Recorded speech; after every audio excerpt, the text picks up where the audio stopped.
Mom just kissed my forehead. As a result, she was electrocuted. But I was not panicked, because I have a superpower. As long as my fingers touch a dead person, they will come back to life. Just a few days ago, I was playing outside with a dog, but the dog was involved in a truck accident. Seeing the dog's body, I was very sad. In the end, I touched the dog.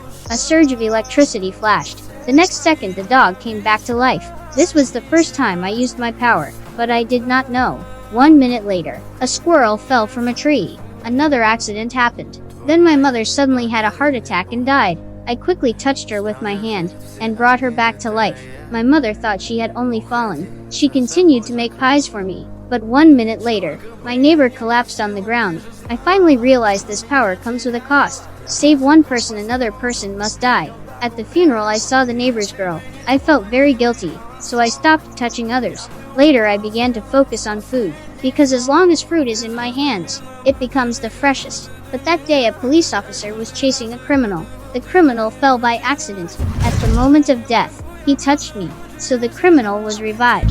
But I touched him with my finger and sent him back to hell. The police officer saw this scene. After learning about my ability, he asked me to help solve cases. I went to the morgue, hoping the dead could tell us the truth. I started timing. Then I used the electricity to revive the dead. After getting the information, I touched him again and let him rest again. The real killer was caught because of this. Soon we received another case. This time the victim was the neighbor's girl. We arrived at the funeral home, but this time I asked to revive the girl alone. So the police let me open the coffin. I touched the girl's face with my finger. The girl saw me and could not believe it.